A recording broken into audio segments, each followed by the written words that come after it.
السلام عليكم ورحمة الله وبركاته. مجموعة من الأجانب والمسلمون الجدد يتكلمون عن دور القرآن والإسلام وكيف يجب أن تؤثر تعاليمه وقيمه في حياة المسلمين في جميع أنحاء العالم. Peace be with you. Becoming a servant of God, or Muslim in Arabic, a person that submits to God, does not mean that one day you wake up perfect. It does not mean that you are not going to feel sadness and frustration and hardship and fear and all the other negative emotions of life. It does not mean that you will not face difficulty. It does not mean that people are going to respect you or like you. All that means is that you've seen the truth and that you've seen that what God wants from us is beneficial not only to ourselves but also to everyone else. Being a Muslim or becoming a Muslim is a jihad, a struggle, a commitment to seeing the world for what it is and to learning to respond to life's hardships and life's blessings in a way that God wants us to respond. That's all that is. It is a lifelong process and it's not easy but certainly is doable. Peace be with you. ويحثنا على مساعدة الآخرين والعمل الصالح والعفو والصفح عند المشاكل والصعوبات. Peace be with you. Justice is in essence the basis of faith. And if we read the Quran, we will see that the command to justice is one of the most frequently repeated commands in the Quran. That is how we know it is important. When we want somebody to know that something is important to us, we repeat it to them often because we want them to understand. If we look at the Quran, we will see that justice is one of the most often repeated concepts in the Quran. It can be found all over the Quran. In the 4th chapter of the Quran, verse 58, we're told, "Surely God commands that you turn over your trust to their owners, and that when you judge with people, you judge with justice. Surely God warns you with what is excellent. Surely God is seeing and hearing." In the 4th chapter of the Quran, verse 135, we're told, "O you who believe, stand firmly for justice as bearers of witness to God, even against yourselves or your parents or your family, whether they're rich or poor, for God is near to them both.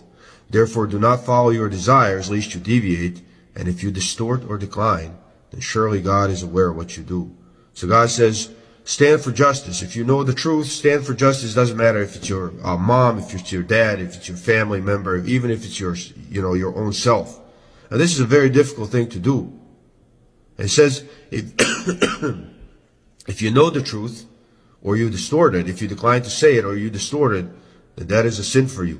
This is not an easy thing to do. You can just think, for example, a friend of yours. In the 5th chapter of the Quran, verse 8, we're told, "O you who believe, be upright for God, bearers of witness with justice, and do not let a hatred of a people incite you not to act justly. Act justly, that is nearer to piety, and be careful of your duty to God. Surely God is aware of what you do." This is an extremely hard thing to do. Again, consider the... يوجهنا الإسلام نحو الخير والسلام والعدل ويعلمنا قيما وأخلاقا تساعدنا على تحقيق السعادة في الدنيا وفي الآخرة. Prophet Muhammad sallallahu alaihi wasallam war der beste Mensch und an ihn haben wir uns bezüglich Adab zu halten, bezüglich Benehmen. Wir vergessen das oft.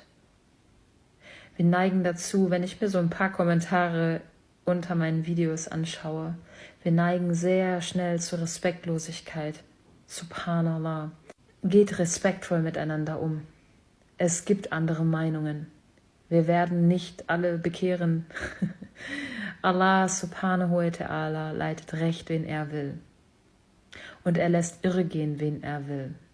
Und die Zunge, ihr wisst, sie kann ein schreckliches Schwert sein. Hütet die Zunge. Seid vorsichtig mit euren Worten. Sie können schlimmes Leid zufügen, ohne dass man es merkt. Sie können eine große Sünde sein, ohne dass man es merkt. Assalamu alaikum.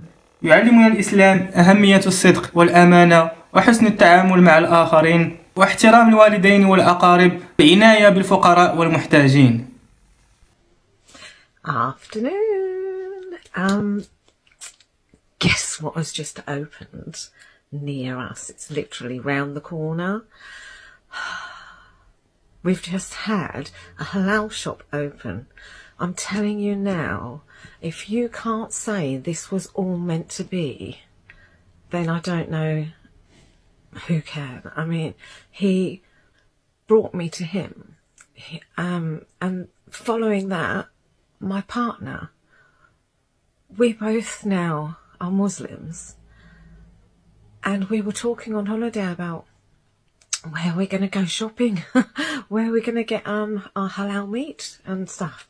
So, new shop's just opened, and we're going to go and have a look. Let's go and see.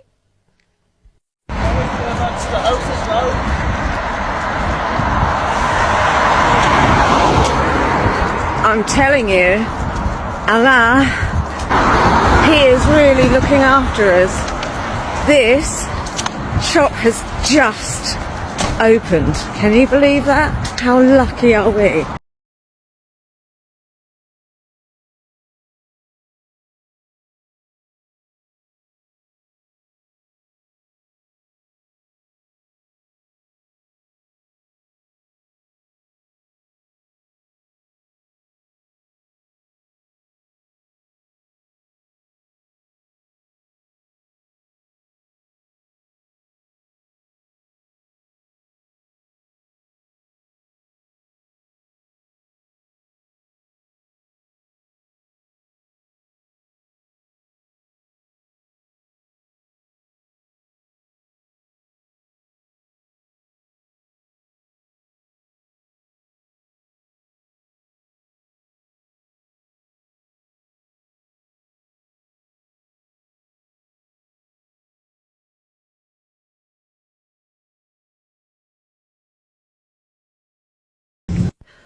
We are back from the shop. Oh my God, it's a whole supermarket. It's a whole supermarket. It's got everything we need. So it's about 10-15 minute walk, but that is nothing. That's a nice little walk if it, the weather's not bad.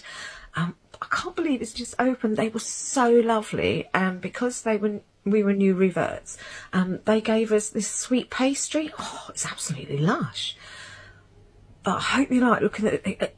I'm sorry if I went through the shop a little quick, but I got a little bit overexcited. But all this is supposed to be, isn't it? I mean, as I just opened near me, everything is just falling into place really nicely.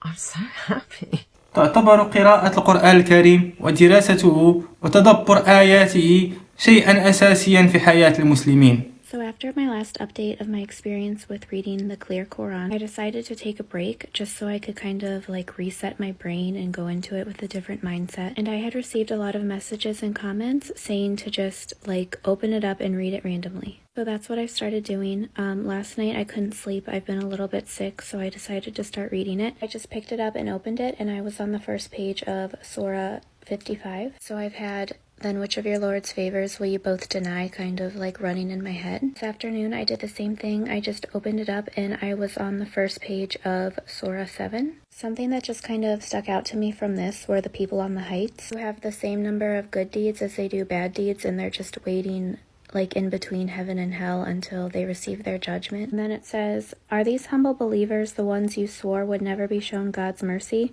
Finally, those on the heights will be told, 'Enter paradise. There will be no fear for you, nor will you grieve.'" They were allowed entry into heaven even though they had done just as many bad things as they had done good things. Next, it talks about how those who are in hell are begging those who are in heaven for water or anything that God has granted them. Those who are in heaven answer with, "No, this is forbidden to those who took their faith as just amusement or play." I thought that kind of connected well with Surah 55 with the repeating line of, "Then which of your Lord's favors will you both deny?" I'm glad that I read those two close together because, like I said, it was just completely random. I just opened it and those were the ones that I opened. But I felt like they went well together.